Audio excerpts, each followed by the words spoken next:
ନାହୁମ ପୁସ୍ତକ 1 ଅଧ୍ୟାୟ।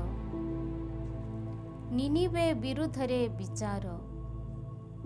ନିନିବେ ବିରୁଦ୍ଧରେ ଏକ ଦିବ୍ୟ ବାଣୀ। ଏଲକୋଶବାସୀ ନାହୁମଙ୍କ ଦର୍ଶନର ଗ୍ରନ୍ଥ। ପ୍ରଭୁ ଜଣେ ଅସହିଷ୍ଣୁ ତଥା ପ୍ରତିଶୋଧ ପରାୟଣ ଈଶ୍ୱର ଅଟନ୍ତି। ପ୍ରଭୁ ପ୍ରତିଶୋଧ ନିଅନ୍ତି ଓ କ୍ରୋଧାନ୍ୱିତ ହୁଅନ୍ତି। ତାହାଙ୍କ ବିରୋଧୀମାନଙ୍କ ବିପକ୍ଷରେ ପ୍ରଭୁ ପ୍ରତିଶୋଧ ନିଅନ୍ତି ଓ ତାହାଙ୍କ ଶତ୍ରୁମାନଙ୍କ ପ୍ରତି କୋପ ସାଇତି ରଖନ୍ତି। ପ୍ରଭୁ ଧୀର କୋପୀ ତଥା ଅତ୍ୟଧିକ ଶକ୍ତିଶାଳୀ ଅଟନ୍ତି। କୌଣସି କାରଣରୁ ପ୍ରଭୁ ଜଣେ ଦୋଷୀକୁ ବୃଥାରେ ଛାଡ଼ିଦେବେ ନାହିଁ। ଘୂର୍ଣ୍ଣବାୟୁ ତଥା ଝଡ଼ ତୋଫାନ ମଧ୍ୟରେ ତାହାଙ୍କର ପଥ ପରିଲକ୍ଷିତ ହୁଏ ଓ ମେଘମାଳା ତାହାଙ୍କ ପାଦଯୁଗଳର ଧ୍ୱନି ଅଟେ। ସେ ସମୁଦ୍ରକୁ ତିରସ୍କାର କରନ୍ତି ଓ ତାହାକୁ ଶୁଷ୍କ କରି ଦିଅନ୍ତି। ସେ ନଦୀ ସମୂହକୁ ଶୁଷ୍କ କରନ୍ତି।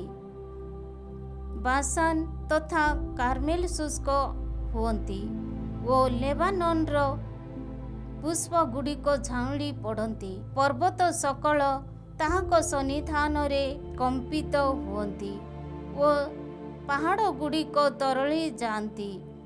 ଭୂମଣ୍ଡଳ ସଂସ୍କାର ତଥା ତନ୍ମଧ୍ୟସ୍ଥ ସର୍ବସ୍ୱ ତାହାଙ୍କ ସନ୍ନିଧାନରେ ଶୂନ୍ୟ ହୋଇଯାଆନ୍ତି। ତାହାଙ୍କ କ୍ରୋଧ ସମ୍ମୁଖରେ କିଏ ବା ଦଣ୍ଡାୟମାନ ହୋଇପାରିବ? ତାହାଙ୍କର କ୍ରୋଧାଗ୍ନିକୁ କିଏ ବା ସହିପାରିବ? ଅଗ୍ନି ସଦୃଶ୍ୟ ତାହାଙ୍କର କୋପ ବୃଷ୍ଟି ହୁଏ। ସେ ଶୈଳଗୁଡ଼ିକ ଖଣ୍ଡ ବିଖଣ୍ଡ କରନ୍ତି। ପ୍ରଭୁ ଉତ୍ତମ ଓ ସଙ୍କଟର ଦିନ ସକାଶେ ଏକ ଆଶ୍ରୟ ଦୁର୍ଗ ଅଟନ୍ତି। ଯେଉଁମାନେ ତାହାଙ୍କଠାରେ ଆଶ୍ରୟ ନିଅନ୍ତି ସେ ସେମାନଙ୍କୁ ଜାଣନ୍ତି, କିନ୍ତୁ ଉଲ୍ଲସିତ ପ୍ରବାହ ଦ୍ୱାରା ସେ ତାହାଙ୍କ ବିରୋଧୀମାନଙ୍କର ସମ୍ପୂର୍ଣ୍ଣ ପରିସମାପ୍ତି ଘଟାଇବେ ଓ ଅନ୍ଧକାର ମଧ୍ୟକୁ ସେ ସେମାନଙ୍କ ପଶ୍ଚାଦପନ କରିବେ। ପ୍ରଭୁଙ୍କ ବିରୁଦ୍ଧରେ ତୁମେମାନେ କେଉଁ ଚକ୍ରାନ୍ତ କରୁଅଛ? ସେ ତାହାଙ୍କୁ ସମ୍ପୂର୍ଣ୍ଣ ପରିସମାପ୍ତି ଘଟାଇବେ। ତାହାଙ୍କ ଶତ୍ରୁମାନଙ୍କ ବିରୁଦ୍ଧରେ 2 ବାର ପ୍ରତିଶୋଧ ନେବା ତାହାଙ୍କ ପ୍ରତି ଅନାବଶ୍ୟକ। ଲାଗିଯାଇଥିବା କଣ୍ଟା ସଦୃଶ୍ୟ ଶୁଷ୍କ ନଡ଼ା ଭଳି ସେମାନେ ଦଗ୍ଧ ହେବେ। ପ୍ରଭୁଙ୍କ ବିରୁଦ୍ଧରେ ଅନିଷ୍ଟ ଚକ୍ରାନ୍ତ କରିଥିବା ଓ ବିଦ୍ରୋହ କରିବାକୁ ଉପଦେଶ ଦେଇଥିବା ଜଣେ ଲୋକ କ'ଣ ତୁମ ମଧ୍ୟରୁ ଉଦ୍ଭବ ହୋଇନାହିଁ? ପ୍ରଭୁ ଏହା କହନ୍ତି। ଯଦିଓ ସେମାନେ ଶକ୍ତିଶାଳୀ ତଥା ଅନେକ, ତଥାପି ସେମାନେ ଉଚ୍ଛେଦିତ ହୋଇ ନିଶ୍ଚିହ୍ନ ହେବେ। ଯଦିଓ ମୁଁ ତୁମକୁ ଉତ୍ପୀଡ଼ିତ କରିଅଛି, ତଥାପି ମୁଁ ତୁମକୁ ଆଉ କେବେହେଁ ଉତ୍ପୀଡ଼ିତ କରିବି ନାହିଁ। ତୁମ ଉପରେ ଲଦା ଯାଇଥିବା ତାର ଜୁଆଳି ମୁଁ ବର୍ତ୍ତମାନ ଭଗ୍ନ କରିବି ଓ ତୁମର ବନ୍ଧନଗୁଡ଼ିକ ଛିନ୍ନ କରିବି। ପ୍ରଭୁ ତୁମ ସମ୍ବନ୍ଧରେ ଏହିପରି ଆଦେଶ ଦେଇଅଛନ୍ତି, ତୁମ ନାମ ଆଉ କେବେହେଁ ରହିବ ନାହିଁ। ତୁମ ଦେବମାନଙ୍କ ମନ୍ଦିରରୁ ଖେଦିତ ତଥା ଛାଞ୍ଚ ନିର୍ମିତ ପ୍ରତିମୂର୍ତ୍ତିକୁ ମୁଁ ଉଚ୍ଛେଦ କରିବି। ତୁମ ପାଇଁ ମୁଁ ଏକ ସମାଧି ସ୍ଥାନ ପ୍ରସ୍ତୁତ କରିବି, କାରଣ ତୁମେ ଜଣେ ନିକୃଷ୍ଟ ଲୋକ। ଯିଏ ସୁସମ୍ବାଦ ଘେନି ଆସେ, ଯିଏ ଶାନ୍ତିର ଘୋଷଣା କରେ, ଦେଖ ତାହାର ପାଦ ଯୁଗଳ ପର୍ବତ ସମୂହ ଉପରେ ବିଦ୍ୟମାନ। ହେ ଯୁଦା, ତୁମର ଉତ୍ସର୍ବଗୁଡ଼ିକ ପାଳନ କର ଓ ତୁମ ବ୍ରତ ସକଳକୁ ପୂରଣ କର। ଦୁଷ୍ଟ ଆଉ କେବେହେଁ ତୁମ ବିପକ୍ଷରେ ଆସିବ ନାହିଁ। ସେ ସମୂଳେ ଉଚ୍ଛେଦିତ।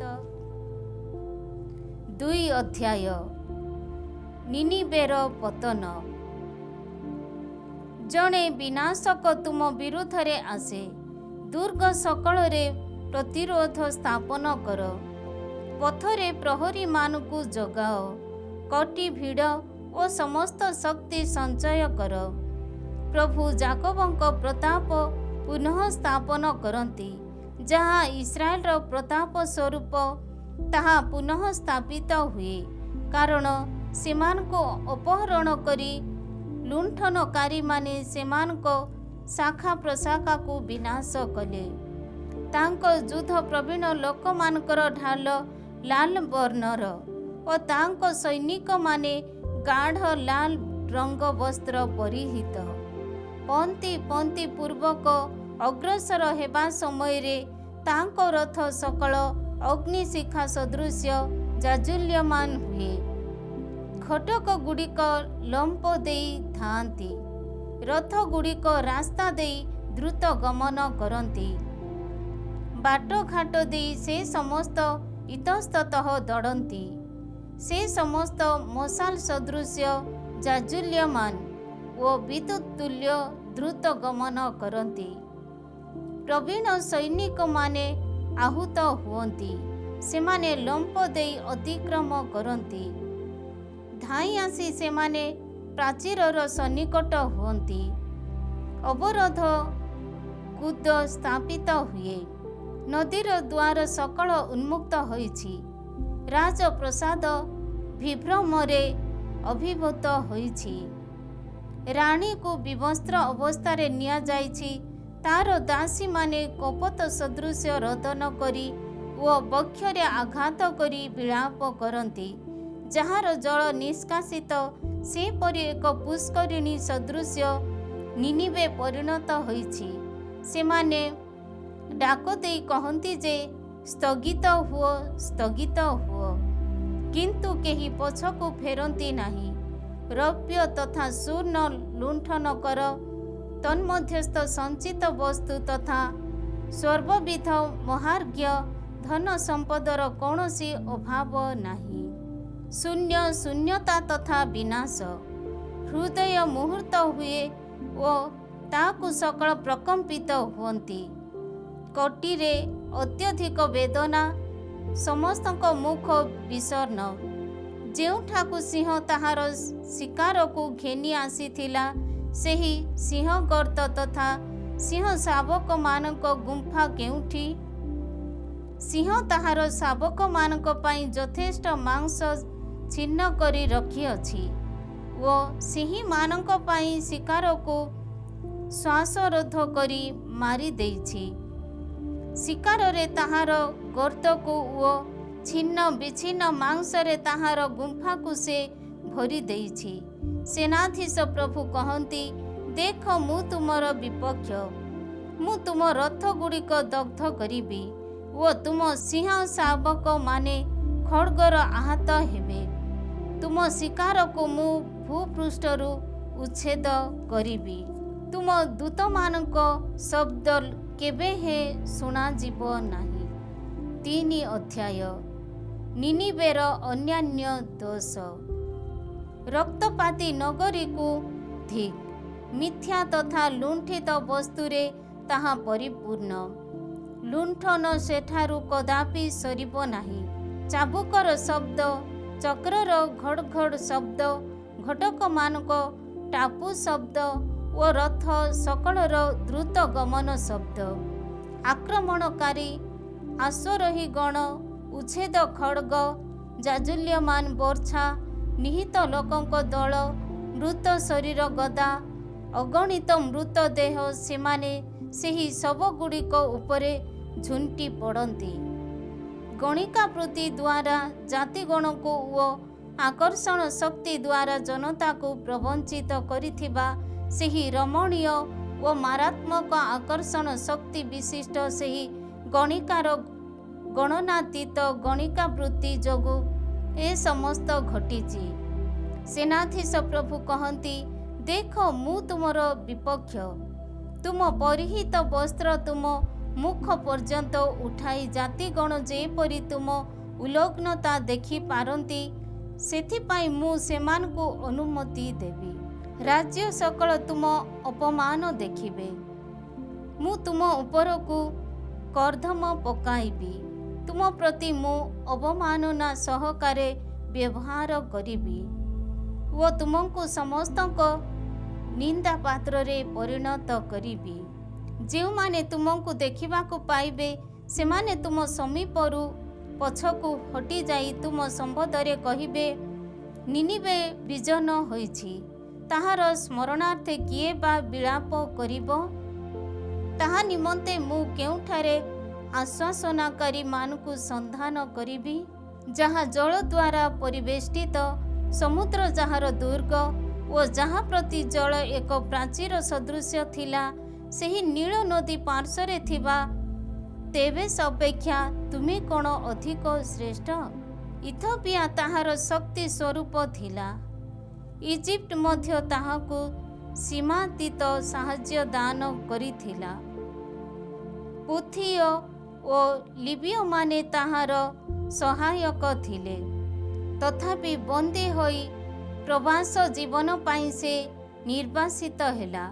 ତାହାର ଶିଶୁମାନେ ରାସ୍ତାର ଛକ ସ୍ଥାନମାନଙ୍କରେ ଭୂସ୍ଥଳୀରେ କଚଡ଼ା ଯାଇ ନିହିତ ହେଲେ।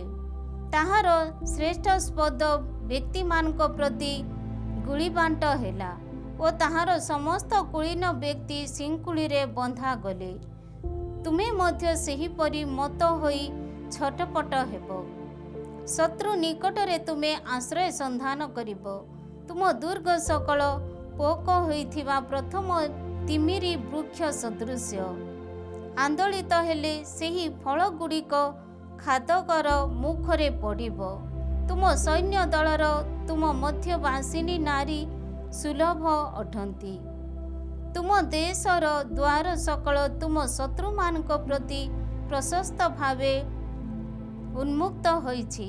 ତୁମ ଅର୍ଗଳ ସମୂହକୁ ଅଗ୍ନି ଗ୍ରାସ କରିଛି। ଅବରୋଧ ସକାଶେ ଜଳ କାଢ଼, ଦୁର୍ଗ ସକଳକୁ ସୁଦୃଢ଼ କର, ପଙ୍କ ମଧ୍ୟକୁ ଓହ୍ଲାଇ ଯାଇ ତାହା ଦଳି ଇଟା ପ୍ରସ୍ତୁତ କର। ସେଠାରେ ଅଗ୍ନି ତୁମକୁ ଗ୍ରାସ କରିବ, ଖଡ଼୍ଗ ତୁମକୁ ଛେଦ କରିବ। ପଙ୍ଗପାଳ ସଦୃଶ୍ୟ ତାହା ତୁମକୁ ଗ୍ରାସ କରିବ। ପଙ୍ଗପାଳ ସଦୃଶ୍ୟ ପରିବର୍ତ୍ତିତ ହୁଅ, ଝିଣ୍ଟିକା ତୁଲ୍ୟ ବୃଦ୍ଧିପ୍ରାପ୍ତ ହୁଅ। ଆକାଶମଣ୍ଡଳର ତାରକାପୁଞ୍ଜ ଅପେକ୍ଷା ତୁମ ଗଣିକମାନଙ୍କୁ ତୁମେ ପରିବର୍ତ୍ତିତ କଲ। ପଙ୍ଗପାଳଗୁଡ଼ିକ ସେମାନଙ୍କ ପକ୍ଷ ବିସ୍ତାର କରି ଉଡ଼ିଲେ। ତୁମ ଶାସକମାନେ ଝିଣ୍ଟିକା ସଦୃଶ୍ୟ ଓ ତୁମ ସେନାପତିମାନେ ଶୀତ ଦିନରେ ବାଡ଼ ଉପରକୁ ଉଡ଼ି ଆସି ସେଠାରେ ଏକତ୍ରିତ ହୋଇଥିବା ପଙ୍ଗପାଳ ସଦୃଶ୍ୟ ଅଟନ୍ତି। ସୂର୍ଯ୍ୟୋଦୟ ପରେ ସେ ସମସ୍ତ ଉଡ଼ିଯାଆନ୍ତି ଓ ସେ ସମସ୍ତ କେଉଁଠାକୁ ଗଲା ସେ ବିଷୟ କେହି ଜାଣିପାରେ ନାହିଁ। ଆସିରିଆର ହେ ରାଜା, ତୁମ ମେଷପାଳକମାନେ ନିଦ୍ରାଗତ ହୋଇଛନ୍ତି। ତୁମ କୁଳୀନ ବ୍ୟକ୍ତିମାନେ ଶୟନ କରନ୍ତି। ଏକତ୍ରିତ କରିବା ପାଇଁ କେହି ନଥିବା ଯୋଗୁଁ ତୁମ ଜନତା ପର୍ବତ ସକଳରେ ବିକ୍ଷିପ୍ତ ହୋଇ ରହିଛନ୍ତି। ତୁମ କ୍ଷତକୁ କେହି ଆରୋଗ୍ୟ କରିପାରିବ ନାହିଁ। ତୁମ କ୍ଷତ ଗୁରୁତର। ଯେଉଁମାନେ ତୁମ ସମ୍ବନ୍ଧରେ ଶୁଣିବାକୁ ପାଇବେ, ସେମାନେ କରତାଳି ଦେବେ, କାରଣ କିଏ ତୁମକୁ ନିରବଚ୍ଛିନ୍ନ କ୍ରୂରତା ଅନୁଭବ କରିନାହିଁ।